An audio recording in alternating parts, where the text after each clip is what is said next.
Hello guys and welcome to this video. Today I'm going to be talking about the eyes.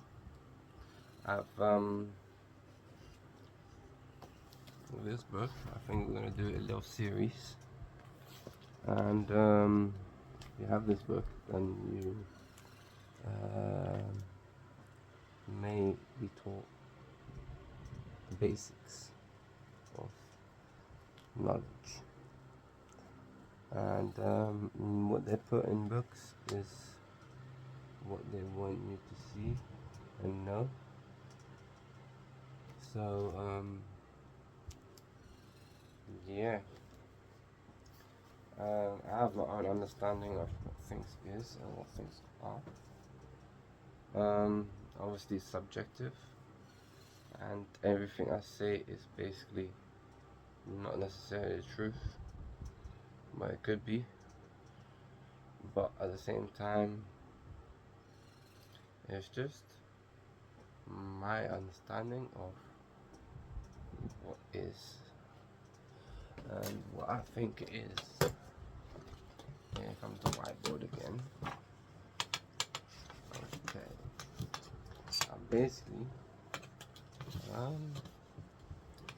think I should have color coded it so it's more easier to see.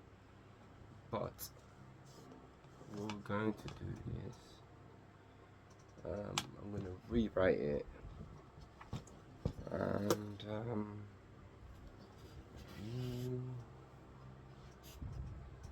let's see how we're going to do this.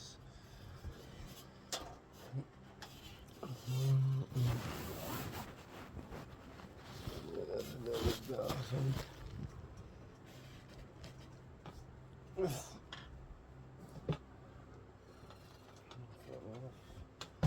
Okay, this side like this.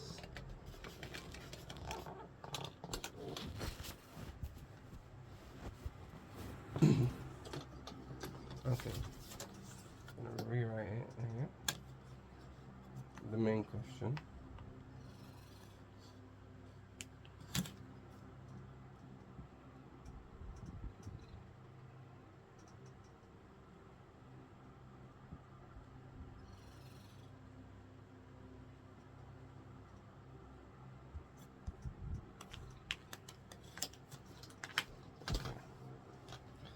Here I've written how and what is our eyes.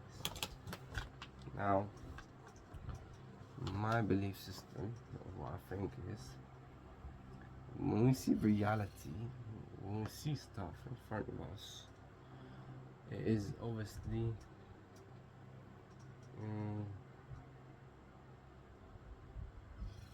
objectively and subjectively true. So if I see what I see, like I've got this whiteboard in my hand, I know it's a whiteboard because I know it's a whiteboard because I can use it and I know it's defined as a whiteboard. Stuff like this is reality. People in front of you, humans, people, cars, motorbikes, trees, oceans, water, etc., etc. This is all realities. Now, what we see is what I believe is ultimately your brain, because it is everything without sight. One does not comprehend anything and should not know anything.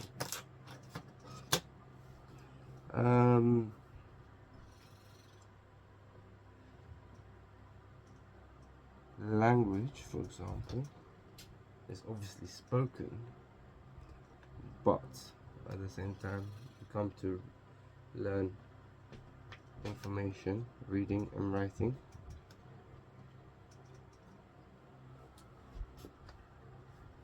So the brain is basically your eyes, because everything you see has a relation to your brain. Now your brain obviously has a conscious and a subconscious.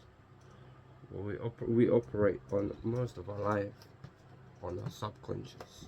Like 80 or more percent what we do is basically on our subconscious. Bruce Lipton. If you want to have more information about this, I suggest to listen to Bruce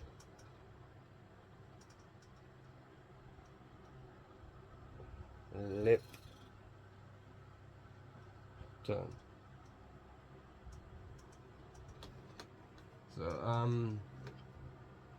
I think around, I don't know the figure, but it's a very high figure that we operate on our subconscious in our day-to-day lives.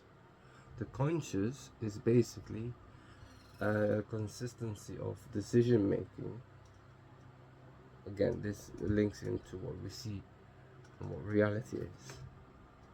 The decision making, the way we operate, the way we talk, who we talk to, what we say. Are we in a professional field? Are we talking to friends? Are we talking to strangers? That's our conscious now deciding how to conduct ourselves.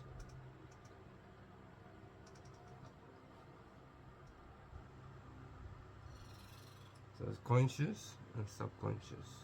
Links to reality on what we see, and ultimately is the brain. So the eyes is the brain, conscious, subconscious. Next one, dependency and independency. If we see and we learn from others dependency or independency, we absorb it into our brain.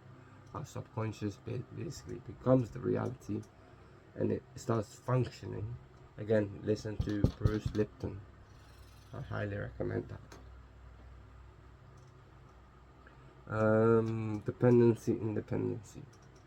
Dependency and independency. Now, if you experience dependency most of your life, most likely you're going to be in that programming, which is your subconscious, because the conscious only understands what is seen through the smaller percent of the 100%, which is again a small fraction of what the brain now can be operating on.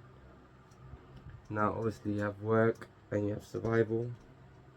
Work and survival link in and link together.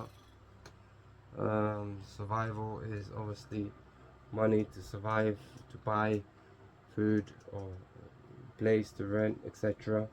And that links in also to your reality. Functioning and money. Again, people can function once they able to have a job or have an income or etc, etc, and everything is linked to our eyes and what we see, which is ultimately the brain.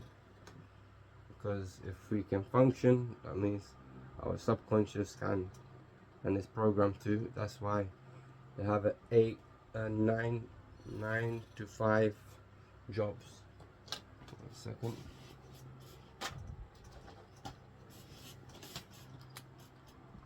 9 to 5 jobs. So 9 to 5 jobs. They have programmed us from a very long time that this sort of income system is important, and rightly so. It is important. We all must have a job to survive, because without jobs nothing would function, I think. But again, is it essential for a functioning system and reality? It is, to a degree, for sure, but I won't get into it too much. I'm just focusing on reality and your brain. So now you have life, and if you look closely, you got 3 X's, which means kiss, kiss, kiss, smooch, smooch, smooch. Love life and is also part of life. We see it with our reality. Since we are born from our parents, we understand what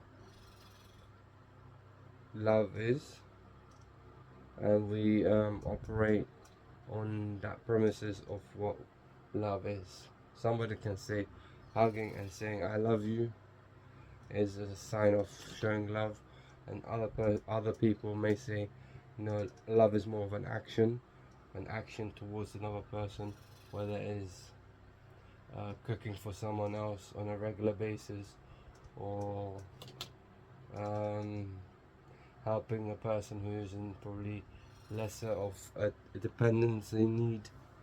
Then if another person helps another person, that's love. And that's again a different kind of love, because there's a physical love and there's a non-physical love. um, but I won't get too much into that because I'm not an expert on that. And power really means your stance in life, your conscious versus your subconscious, how you utilize it based on what you see in your reality, like how you're able to deal with people and communicate and conduct yourself. Anyways, let's go down to the bottom parts where I've written your eyes is the brain. That's what we just spoke about. Environment creates what you make it. So if you have a messy room, most likely that's your reality, and your subconscious versus your conscious accepts it, and then you can either continue living and still function, or it will be the opposite. That depends on the individual. But ultimately, your environment creates what you make it. So if you have right now my room is not so messy compared to how much messy it can be.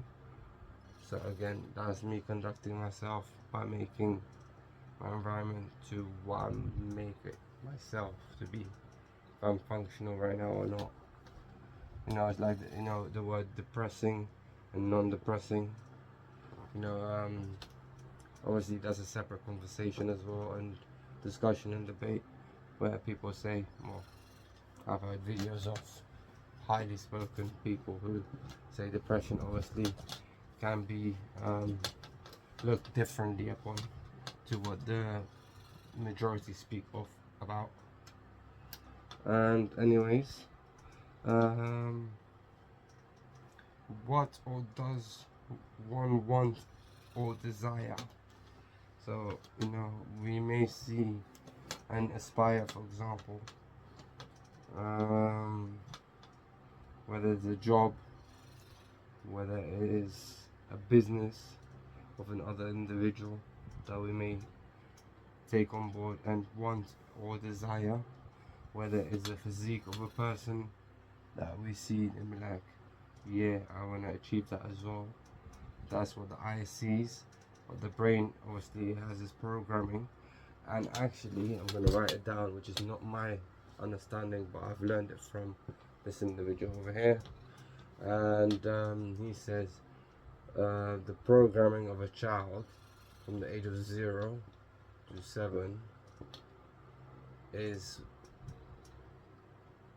the ultimate subconscious program.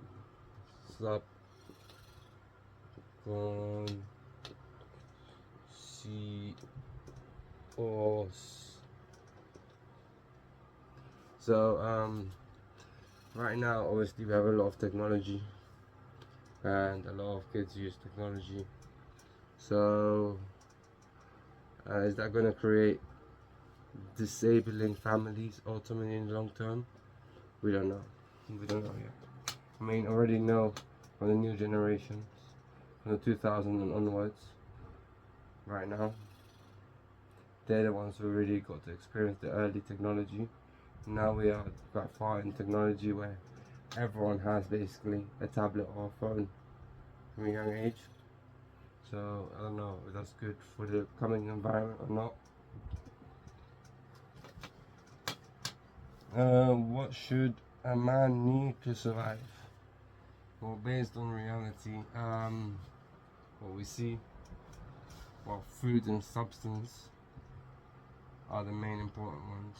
If you don't have that, you're most likely going to suffer. And obviously, yeah, I think, right, I've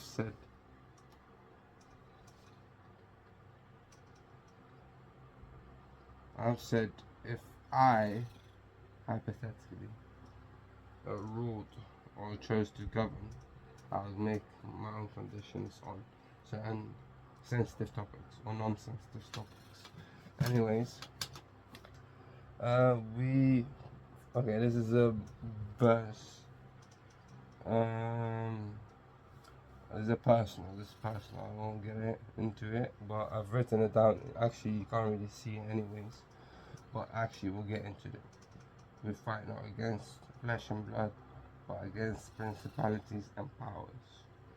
So, written power, how to conduct yourself, how to interact with the world and people around you is who you are as an essence. And from that we learn a lot more in life as we grow.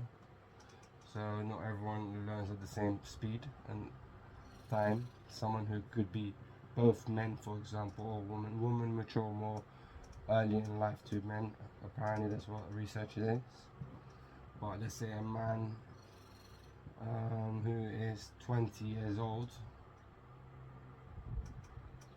versus a man who's 28 years old.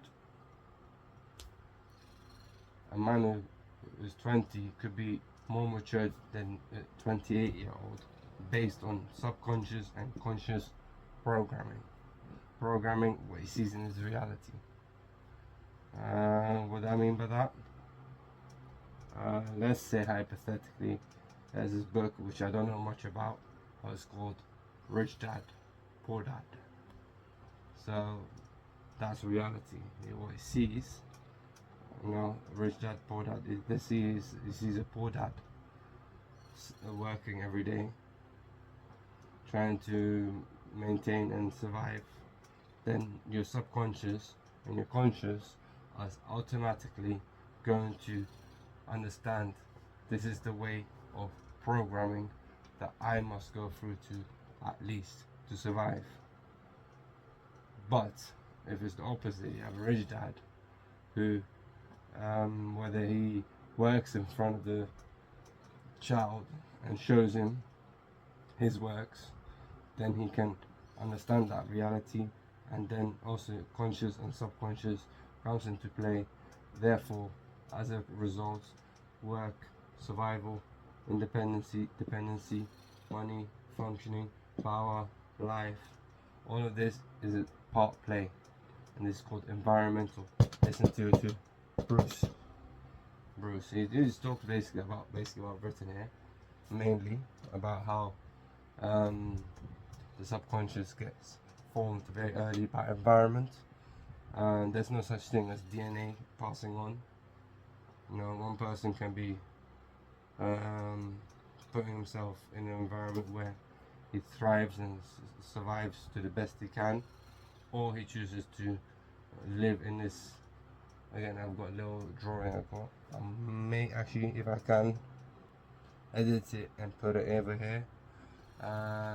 Is a little drawing example of how we view the world. So we can look at 3 different sides. Obviously the pictures here, views here, but I'm speaking about it because I'm looking on the picture right now.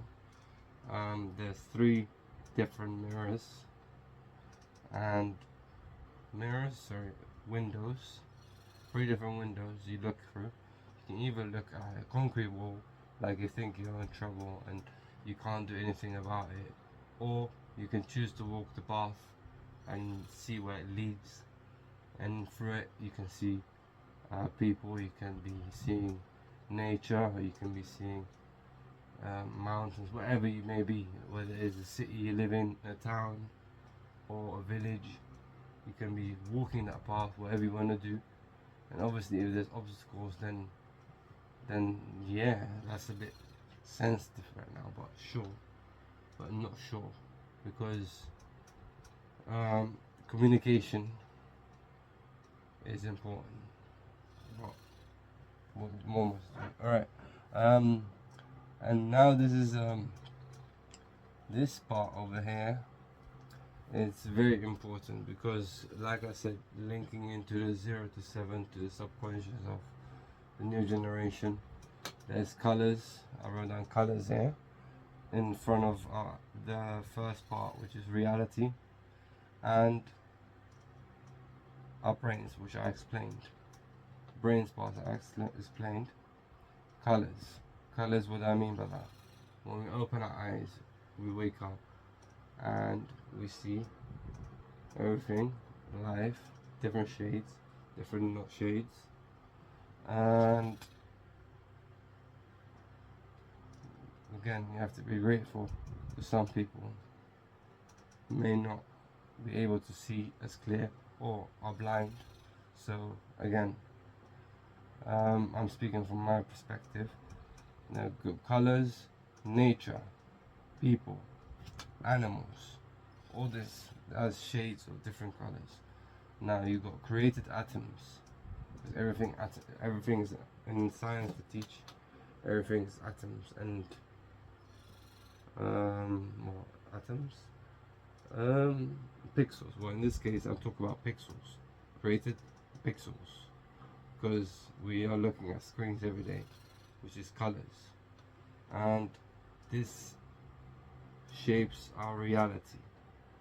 You know, if we look at individuals on YouTube, or again, that's why some people use the internet for time consumption, or some people use the internet for learning consumption, again, or gaming consumption, whatever it may be. Again, everyone to themselves, and they can choose what to do. But the time we spent watching and looking at a screen, that is a separate reality to our actual reality, our interaction with other people.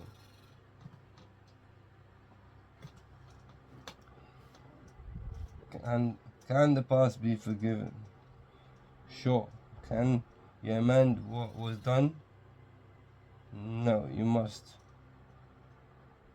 learn to move on. But whatever your emotion requests, you must analyze. Well, right now I'm adding. You must analyze what the situation is, I guess.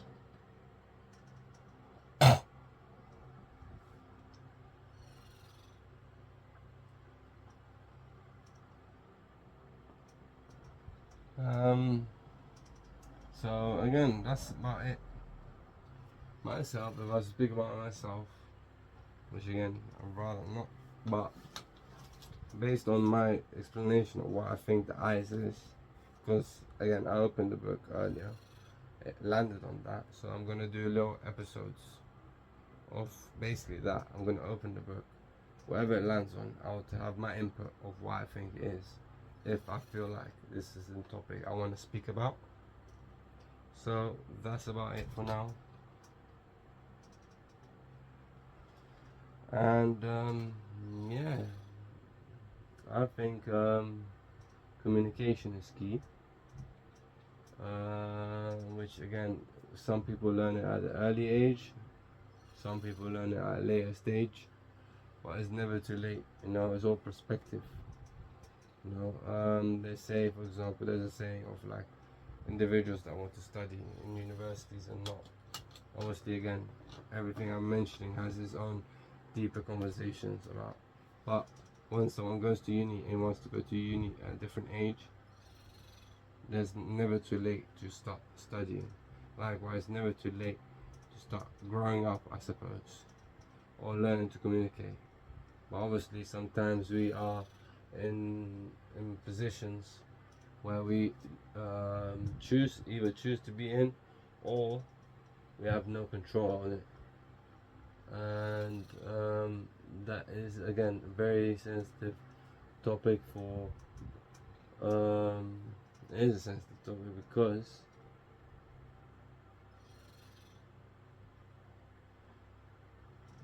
yeah, I don't know. presents the topic because